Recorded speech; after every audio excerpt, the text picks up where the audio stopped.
जैसे एक बार 3 बजे हम शौच के लिए कमंडल उठाया, तो जंगल में जाना होता था, कोई शौचालय की ऐसा, वो तो अभी कुछ वर्षों से शौचालय का ऐसी व्यवस्थाएं बनी नहीं, तो ग्रामीण आदि देशों में कहीं शौचालय पूरे नगर में नहीं होती थी, वो तो अभी व्यवस्थाएं हुई। तो कमंडल लेकर शौच के लिए निकले तो देखा कि गांव के बाहर एक नववधू लोटा लिए शौच के लिए जा रहे हैं। तो हम खड़े हो गए कि ये जिस दिशा को जाए उससे विपरीत दिशा में हम, वो खड़ी हो गई। फिर विचार किया कि हमें लगता है ये यहीं शौच में बैठना चाहती, तो हमने रफ्तार बढ़ाई। जब रफ्तार बढ़ाई तो देखा कुछ दूर आगे जा रहे, तो लगा कि ये तो पीछे खड़ी थी, आगे हमारा ये था कि हम कभी डरने वाली स्थिति में अपने को नहीं खड़ा करते हैं। हमारे मन में आया कि नहीं नहीं, ये मेरा भ्रम है, वो हमसे आगे निकल गई होगी। जब वो आगे गई तो हम पीछे मुड़े तो देखा हमारे दूसरे रास्ते में खड़ी। अब हमें पक्का विश्वास हो गया कि ये कोई स्त्री नहीं है, कोई पतित आत्मा है जो इस रूप में है। जोर से भगवान नाम उच्चारण, खत्म खेल, ना कोई भय और ना वो हमें दोबारा दिखाई दी।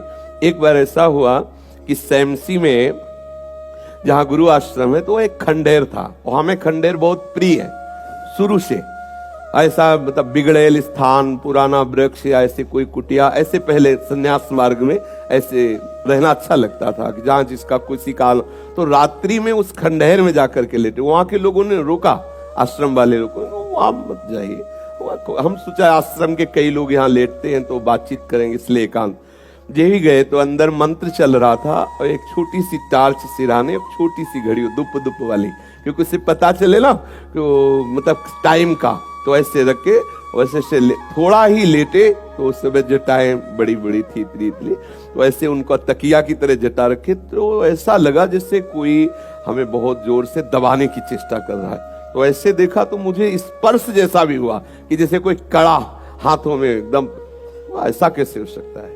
जब हम मंत्र जप रहे हैं तो कोई ऐसा कैसे हो सकता है कि कोई अशुभ आत्मा किसी, तो टार्च लिया, बाहर निकले, कोई नहीं। मुझे लगा कि मेरी मानसिक बिगड़ेल बुद्धि हमको भयभीत करना चाहती है। नहीं नहीं, मैं नहीं मान। एक मन ने कहा यहां से हटके, वहां से हमको जिद्दी स्वभाव था, नहीं देखूं कैसा क्या, फिर वहीं जाके सोए।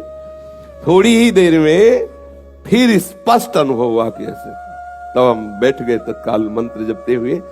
फिर हम कहा अब यहाँ ठीक नहीं है, क्योंकि बार बार विक्षेप डालेगा। मंदिर में गए, उन लोगों से कहा, बोले अब जानते कि वहां है, आप क्यों गए ऐसा?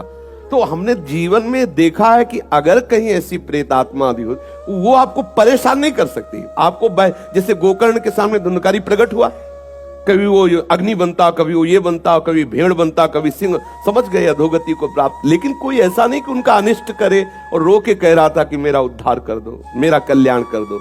तो ये प्रेत आत्माएं भगवत धामवासी, भगवान नाम जापक वैष्णवों के प्रति अपना कल्याण करने के लिए आती है। किसी को भी कभी घबराना नहीं चाहिए। यदि कभी ऐसी परिस्थिति हो तो उच्च स्वर से नाम कीर्तन करने लगना, विश्वास करना, तुम्हें छू नहीं सकता कोई। ये हम इसलिए सत्ता नहीं मानते। जैसे कभी कोई प्रश्न करता है तो कह देते मेरे भगवान ही भूत रूप में आए। ये एक स्थिति है, एक भावना की स्थिति जो सत्य भावना है। वासुदेवा सर्वमिति, तो सब प्रभु ही है, और सच्ची बात सब प्रभु ही है। लेकिन ये जो अगर हम उस स्थिति को नहीं पहुंचे तो पक्का समझ लो कि अगर प्रेत योनि का कोई भी जीव तुम्हारे सामने आता है और तुम भगवान नाम जप कर रहे हो तो तुम्हें कभी परास्त नहीं कर सकता।